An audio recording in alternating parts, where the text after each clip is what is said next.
ED remand report లో కీలక అంశాలను ప్రస్తావించారు. ఢిల్లీ లిక్కర్ కేసులో కీలక సూత్రధారుల్లో కవిత ఒకరని, మాగుంట రాఘవ, శ్రీనివాసరెడ్డి, శరత్ చంద్రారెడ్డితో కలిసి సౌత్ సిండికేట్ ఏర్పాట్లు చేసినట్లు ఈడీ తెలిపింది. ఆప్ నేతలతో కుమ్మక్కై 100 కోట్ల రూపాయల ముడుపులు ఇచ్చారని ఈడీ ఆరోపించింది.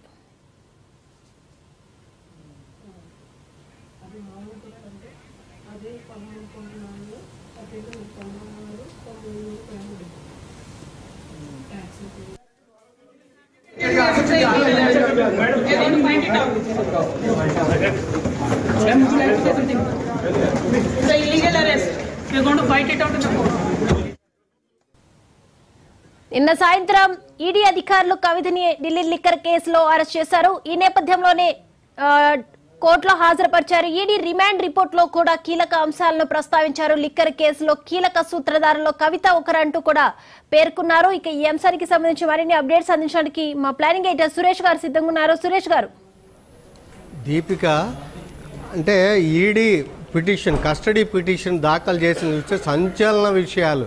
సౌత్ గ్రూప్ ఏదైతే సౌత్ గ్రూప్ 100 కోట్ల రూపాయలు ఇచ్చారో కవిత గారు కానీ అండ్ మణిగుంట శ్రీనివాసరెడ్డి గారు కానీ శరత్ చంద్రారెడ్డి గారి గ్రూపుకు సంబంధించి సో ఈడీ దాఖలు చేసిన పిటిషన్లో దీంట్లో ఏమన్నా కవిత గారు అంటే ఢిల్లీ లిక్కర్ పాలసీ స్కామ్లో కవిత గారి కింగ్ పిన్, కీ కాన్స్పిరేటర్ అంటే అసలు కీలక సూత్రధారి, కాన్స్పిరేటర్, కుట్రదారు కూడా ఆవిడే. తర్వాత బెనిఫిషరీ ఎక్కువగా లబ్ధి పొందింది ఎవరై అంటే ఈ పాలసీ ద్వారా అనేది ఆ beneficiary, one of the beneficiaries ఎవరైతే శరత్ చంద్రారెడ్డి, సౌత్ గ్రూప్లో శరత్ చంద్రారెడ్డి గారు, మాగుంట రాఘవరెడ్డి, మాగుంట శ్రీనివాసరెడ్డి గారితో పాటు కవిత గారు కూడా ఈ పాలసీలో సౌత్ గ్రూప్లో చాలా కీలకమైంది. దీపిక, ఇక్కడ ఒక సంచలన విషయం ఏంటంటే ఇప్పుడు మీకు మనకి మాగుంట శ్రీనివాసరెడ్డి గారికి ఈడీ చాలాసార్లు నోటీస్ ఇచ్చింది. ఒక దశలో ఆయన నోటీసు బంధువులుగా హాస్పిటల్లో ఉండి నేను వెళ్ళలేకపోయినట్టు కూడా చెప్పారు.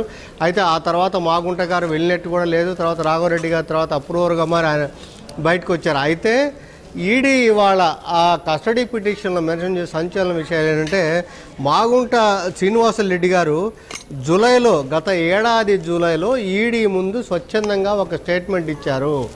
ఏంటి అంటే ఈ ఢిల్లీలో లిక్కర్ పాలసీ ప్రైవేట్ రంగానికి సంబంధించి నేను పత్రికల్లో స్టేట్మెంట్ చూశాను.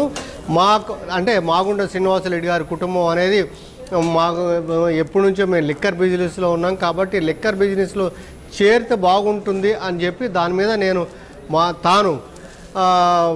సీఎం ఎవరైతే సీఎం ఉన్నారో అరవింద్ కేజ్రీవాల్ గారిని కలుద్దాం అనుకున్నాను. ఆ మేరకు అరవింద్ కేజ్రీవాల్ గారు సీఎంని ఆఫీస్ని అప్రోచ్ అయితే మీరు రమ్మన్నారు. ఆ రకంగా వెళ్ళి ఆ కేజ్రీవాల్ గారిని కలిశాను. అంటే మాగుంట శ్రీనివాసరెడ్డి గారు కలిశారు. ఆ కలిసిన సందర్భంలో సో నేను ఇట్లా లిక్కర్ బిజినెస్ ఉంది, దీంట్లో భాగస్వామ్యం అవుతాం అనుకున్న ఢిల్లీలో. అంటే అప్పుడు కేజ్రీవాల్ గారు చెప్పారంట, నో ఈ విషయం మీద మన అప్పటి సీఎం కేసీఆర్ గారి కుమార్తె మన కల్వకుంట్ల కవిత గారు కూడా ఈ విషయంలో మాట్లాడుతున్నారు. వాళ్ళందరూ కూడా ఆ లిక్కర్ బిజినెస్ అందరూ దాంట్లో ఇన్వాల్వ్ అవుదాం అనుకుంటున్నారు.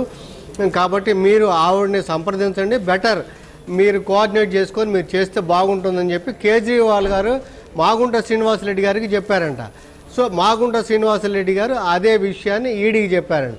సో దాని మీద తర్వాత మరి కేజ్రీవాల్ గారు కవిత గారికి చెప్పారని చెప్పదు కానీ కవిత గారు మళ్ళీ తర్వాత కేజ్రీవాల్ని కలిసి వచ్చిన తర్వాత కేజ్రీవాల్ కలిసి వచ్చిన తర్వాత కవిత గారే శ్రీనివాసరెడ్డి గారికి కాల్ చేశారంట.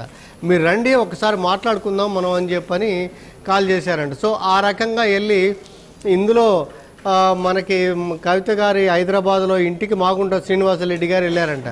సో అక్కడే ఈ సౌత్ గ్రూపు 100 కోట్ల రూపాయలు దానికి సంబంధించిన గ్రూపు ఇవన్నీ కూడా జరిగింది. దాంట్లో భాగంగానే అంటే ఏంటి ఈ విషయాలని చెప్పింది ఏంటంటే కవిత గారు ఇందులో ఇన్వాల్వ్మెంట్ ఉంది, అంటే కీ కాన్స్పిరేటర్, తర్వాత కింగ్ పిన్ ఈవిడే అని చెప్పడానికి. ఎందుకంటే రాజకీయంగా ఆప్తో ఉన్నత స్థాయిలోని మనకి అరవింద్ కేజ్రీవాల్ గారు కానీ మనీష్ సిసోడియా, ఇప్పుడు జైల్లో ఉన్న మనీష్ సిసోడియా గారితో పాటు వాళ్ళతో పాటు ఉన్న రాజకీయపరమైన మనకి దానికి అంటే అవగాహన అనండి, లేకపోతే వాళ్ళకి సంబంధించి ఉన్న దాని నేపథ్యంలో దీనికి ఉపయోగించుకున్నారు. ఆ రకంగానే కవిత గారు ఇందులో దోషి అని చెప్పి నిన్న చెప్పారు. అదే విషయాన్ని మన కోర్టుకు తెలియజేస్తూ మీరు మాకు అందుకని రిమాండ్కి ఇవ్వండి, మేము ఇంకా చాలా విషయాలు రాబట్టాల్సి ఉంది, కవిత గారు మాకు మొత్తం కూడా ఇంకా వివరాలు ఇవ్వలేదు కాబట్టి అని చెప్పని ఆ రకంగా ఈడీ అడగడం, రౌజ్ అవెన్యూ కోర్టు కూడా అందుకు అంగీకరించడం మనం చూడొచ్చు. Deepika. Right thank you Suresh గారు.